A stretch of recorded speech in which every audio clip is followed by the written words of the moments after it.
Qala Nuhun, Nuh berkata, Rabbi, Tuhanku, innahum asawni, sungguhnya mereka itu telah mendurhakaiku, wattaba'u, dan mereka mengikuti man lam yazidhu, orang ataupun pemimpin, lam yazidhu, yang tidak menambah padanya maluhu, hartanya, wawaladuhu, dan anaknya, illa khosara, melainkan kerugian.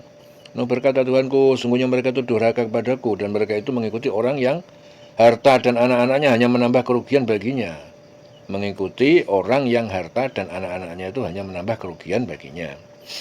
Wa makaru makron kubar, wa makaru, dan mereka melakukan tipu daya, makron dengan tipu daya, mendustakan, menyakiti Nuh, kubara, dengan yang amat besar, wa qalu, dan mereka berkata, la tadarunna, jangan pernah kalian menyembah alihatakum, tuhan-tuhan kalian, wala tadarunna, dan jangan kalian tinggalkan waddan wala suwa'an, berhala wat, wala suwa'an, dan tidak juga berhala suwa.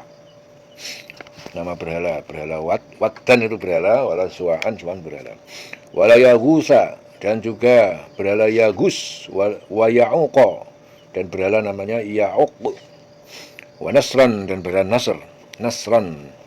Wa qad adallu katsiran, dan benar-benar mereka telah menyesatkan banyak orang. Wala tazidu zalimin, dan janganlah engkau tambah kepada orang yang dolim yang illa dolala, selain kesesatan. Sungguh mereka telah menyesatkan banyak orang, janganlah engkau tambah bagi orang yang dolim itu selain kesesatan. Jadi Wat, Suwa, Yaghus, Ya'uq, Nasr itu nama-nama berhala yang terbesar pada kabilah-kabilah kaum Nuh. Ya, jadi mereka itu tadinya adalah nama orang-orang soleh. Orang-orang soleh begitu mati akhirnya dijadikan berhala. Ya. Sampai zaman sekarang ini juga kebanyakan begitu. Pertama orang itu soleh, taat kepada Allah. Orangnya nggak ngapa-ngapain, orang betul-betul taat kepada Allah, namanya orang soleh. Tapi santri-santrinya, pengikut-pengikutnya, ya karena dia nggak mau berusaha untuk taat kepada Allah, dengan alasan cari berkah gurunya, ya pertama langkahnya ya cari berkah.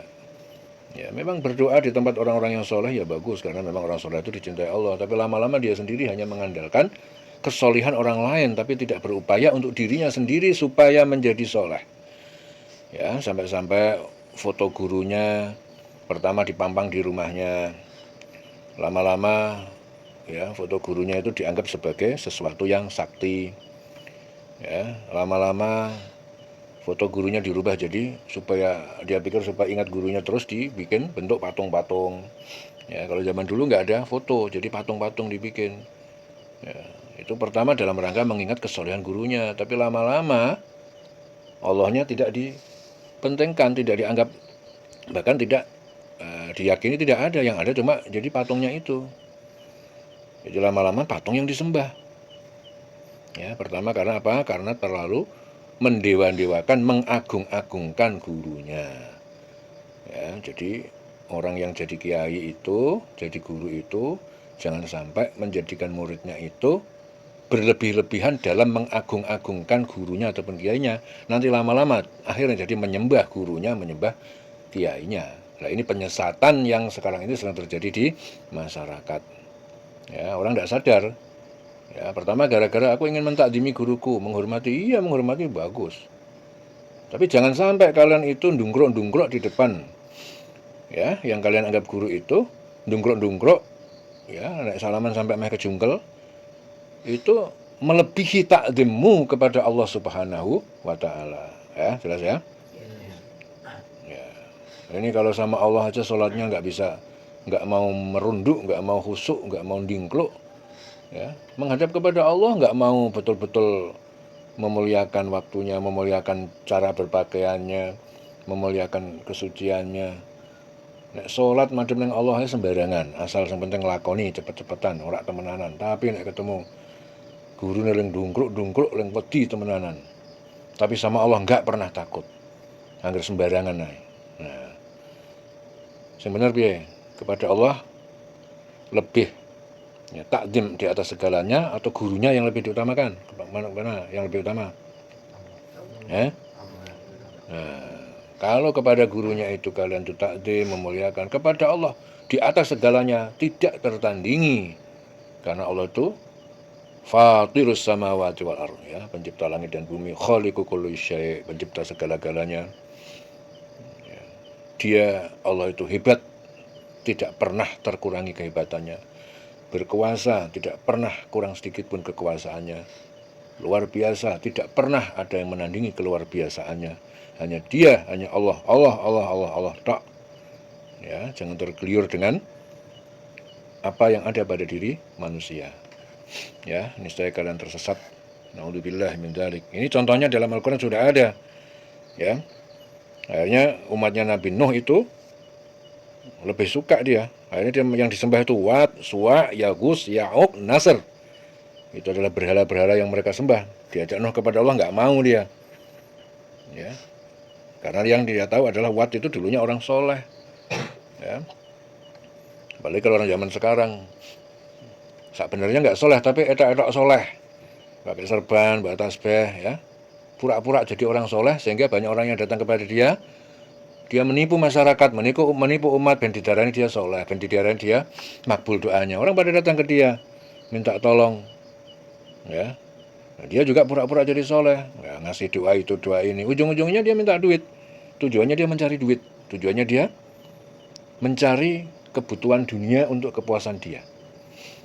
Ya, kelihatan ada jadi orang soleh. Jadi sebelum pura-pura jadi orang soleh, nggak punya apa-apa. Begitu dia menggunakan baju kesolehan, ya, langsung beli HP yang mahal, beli mobil yang bagus. Ya, akhirnya dia menjadikan agama itu sebagai topeng untuk mencari uang, untuk kepuasan hawa nafsunya. Ya. Jadi mereka itu memang sengaja memposisikan dirinya sendiri supaya dia dikatakan soleh, dikatakan orang yang pinter, dikatakan dia kiai, padahal sebenarnya tidak bisa apa-apa, tidak bisa apa-apa. Ya, akhir zaman ini memang dunia udah kebalik semuanya. Ya, orang ngaji tidak bisa, bahasa Arab, bahasa Al-Quran tidak ngerti. Ya, cuma dia modal punya lahan, kemudian dia bangun bangunan, akhirnya terima.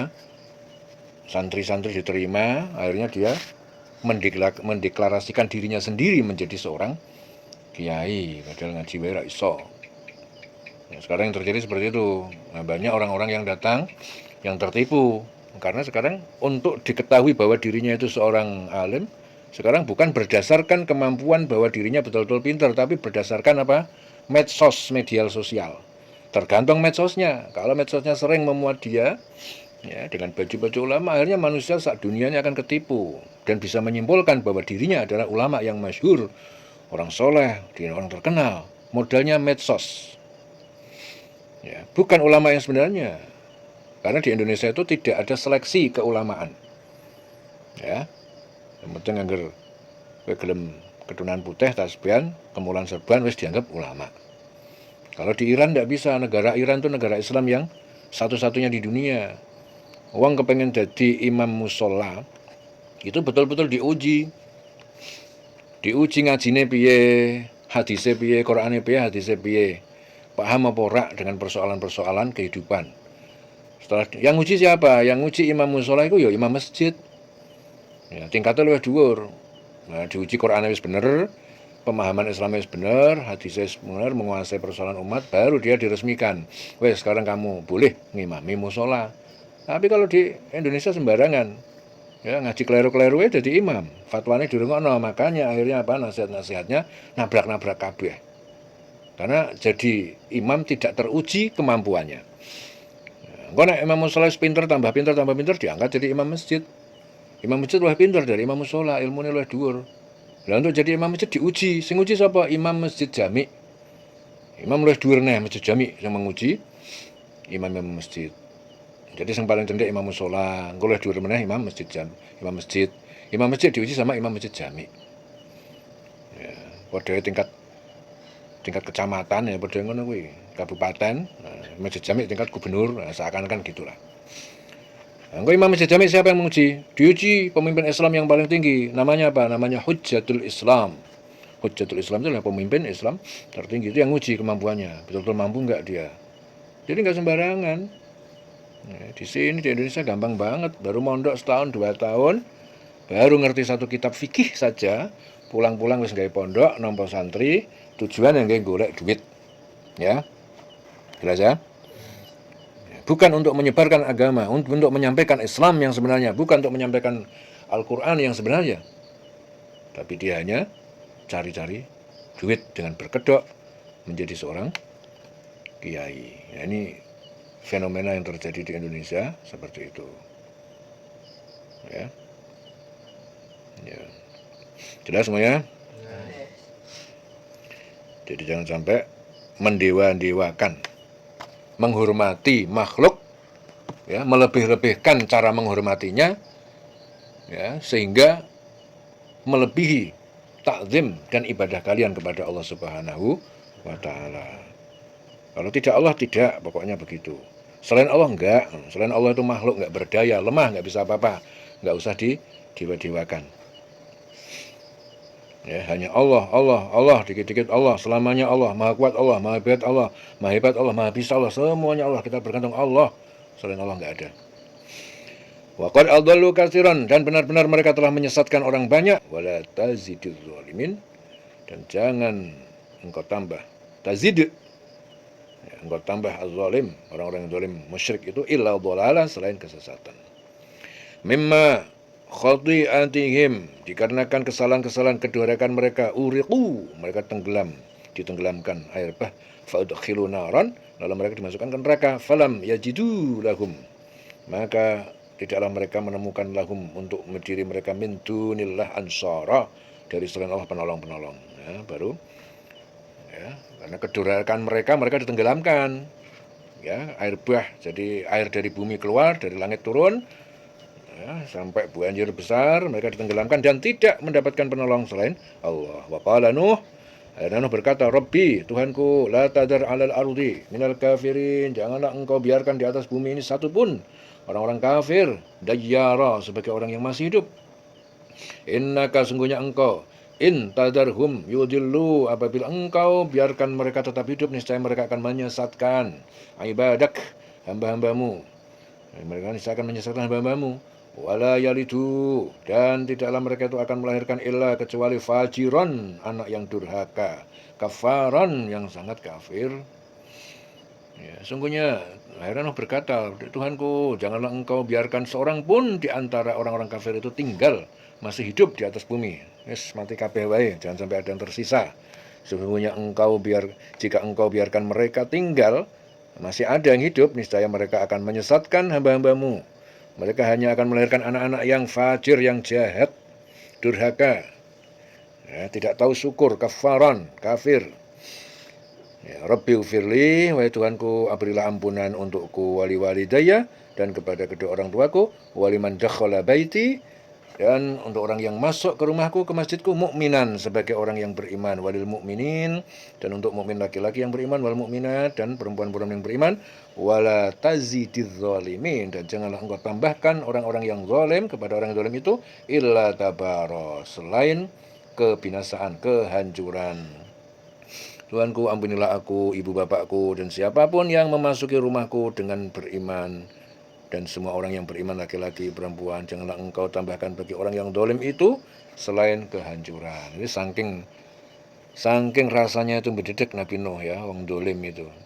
Akhirnya sampai berdoa seperti itu, jangan engkau tambahkan orang yang zalim itu kecuali kehancuran. Karena orang zalim itu dikandani rak kena, pancet wae, dilurusno menggok, bengkok wae dilurusno, gak iso dilurusno.